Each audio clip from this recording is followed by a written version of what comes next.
আমার একজন খুব সুন্দরী চাচাতো বোন ছিল, কাজিন। আমি তাকে পাইতে চাইতাম, বুঝেন না? পাইতে চাইতাম মানে কি? তাকে পেতে চাইতাম, অফার করতাম। সে রাজি হয় না, হয় না, হয় না।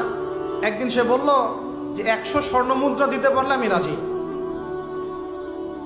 100 স্বর্ণ মুদ্রা দিতে পারলে আমি রাজি।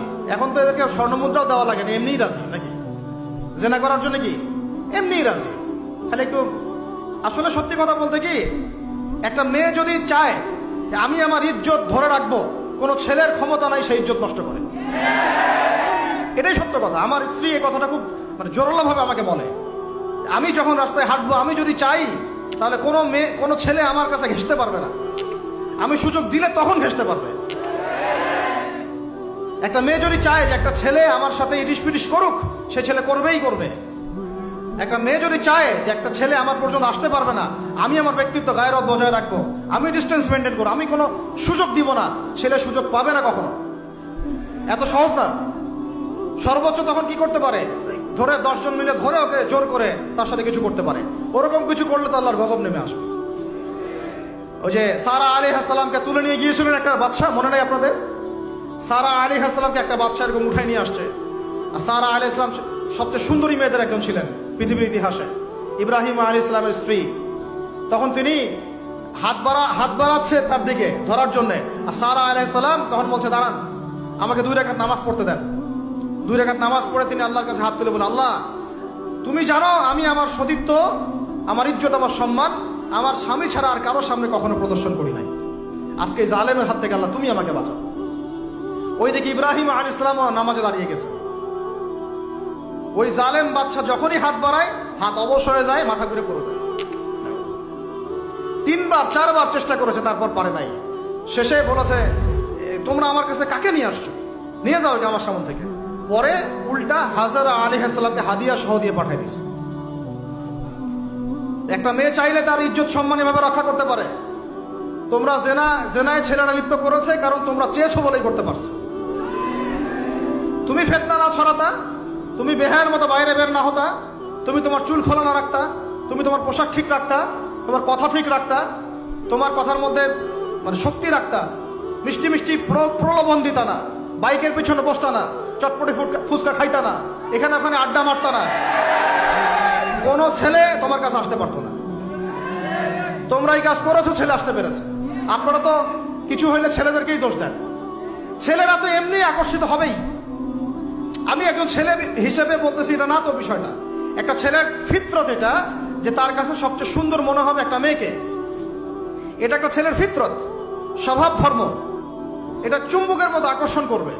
আর এর উপর যখন আপনি এটাকে ফ্রি অ্যাক্সেস করে দিবেন, লাইসেন্স করে দিবেন, বেপরদায় বের হবে, গায়ের জামা কাপড়ও ঠিক নাই, হ্যাঁ, তারপর কথাবার্তা মিষ্টি মিষ্টি প্রলোভিত টানতেছে, সিডিউস করতেছে, তখন তো একটা ছেলে মিসগাইডেড হইতেই পারে। স্বাভাবিক। ছেলেরও দোষ আছে, কিন্তু অবশ্যই এখানে মেয়েরও দোষ আছে। আমরা তো অনেক সময় ঢাকা শহরে দেখি রাত 10টা-12টা বাজতেছে, আমরা মাহফিল করে যাচ্ছি, কোনোদিন বাসায় ফিরতে 1টা, 2টা, 3টাও বাজে। রাত 3টার সময় ছেলে মেয়ে বাইকে করে ঘুরতেছে ঢাকা শহরে। ওই মেয়েটার কি বাসায় বাবা নাই, ভাই নাই, কোনো স্বামী বা কেউ নাই, মাহরম কেউ নাই? তো আমরা সুযোগ দিচ্ছি বলেই তো আমাদের ঘর পর্যন্ত ঢুকতে পারছে। সবার আগে মেয়েদেরকে শক্ত হইতে হবে। আর মেয়ের বাবা যারা, আমি তো নিজেও মেয়ের বাবা, আমরা বাচ্চাদের সাথে সময় কাটাই আর ভাবি যা কি যে হবে ভবিষ্যতে আল্লাহ ভালো জানেন। কিভাবে মেয়েকে মানুষ করব, কিভাবে সতীত্ব রক্ষা করবে আমাদের মেয়েরা। যা চলতেছে অনেক মাদ্রাসার মেয়ে পর্যন্ত নষ্ট হয়ে গেছে। আপনারা জানেন না তো, আমরা জানি কথা। মাদ্রাসায় পড়ুয়া বহু মেয়ে নষ্ট হয়ে গেছে। যতদিন পর্যন্ত এদের হাতে মোবাইল ফোন ছিল না, ইজ্জত ঠিক ছিল। মোবাইল ফোনটা যখনই ঢুকেছে, ইজ্জত নষ্ট হয়ে গেছে বহু মেয়ের। আমি এরকম জানি, বলতে চাচ্ছি না। যাই হোক, ওই জায়গায় আসেন, ওই ছেলেটা তখন 100 স্বর্ণ মুদ্রা অর্জন করেছে, কষ্ট করে আর্ন করেছে। যে আপনাদেরকে বলে যে নিজের পায়ে দাঁড়াও, তারপরে তোমার সাথে রাজি।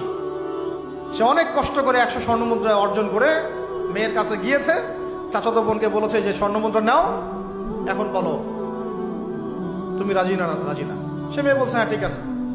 তো এখন দুজনের মধ্যে যা হওয়ার তাই হচ্ছে। অ্যাডাল্ট আপনারা সবাই বুঝেন। কিন্তু এখন মূল যে কাজটা, স্বামী স্ত্রীর যে মূল মিলন, এই মিলনটা করার জন্যে সেই ছেলেটা বসছে। হাদিসের মধ্যে আসছে এভাবে, দুই পায়ের মাঝখানে বসে পড়ছে ছেলেটা, মানে এখনই জাস্ট শুরু করবে। তখন ওই মেয়েটা বলে উঠছে যে হে আল্লাহর বান্দা, আল্লাহকে ভয় করো, আমি আমার সতীত্ব কখনো নষ্ট করি নাই, তুমি আল্লাহকে ভয় করো। এই কথাটা যখনই বলছে তখন ওই ছেলের মনের মধ্যে এমনভাবে একটা রিয়াকশন জন্ম নিয়েছে, আল্লাহর পক্ষ থেকে এমন একটা নূর আর হেদায়েত চলে আসছে, ওই অবস্থা থেকে ছেলেটা উঠে চলে গেছে এবং স্বর্ণমুদ্রাও দিয়ে দিচ্ছে, যে স্বর্ণমুদ্রাও আমার দরকার নেই, যা। এবার সেই গুহার মধ্যে বন্দি অবস্থায় আল্লাহর কাছে হাত তুলে দোয়া করতেছে, আল্লাহ তুমি যদি জানো ওই কাজটা আমি তোমার সন্তুষ্টির জন্য করেছিলাম, আজকে আমাকে এই সাক্ষাৎ এই মৌতের হাত থেকে বাঁচাও। সাথে সাথে এই পাথর সরে গেছে। এই হাদিসটা আমি এই কারণে বললাম, যদি আপনি আমি জেনা থেকে বেঁচে থাকতে পারি, ইনশাআল্লাহ তাআলা আল্লাহ পাক সাক্ষাৎ মৃত্যুর মতো এই আযাব থেকেও, বিপদ থেকেও আল্লাহ বাঁচাতে পারে।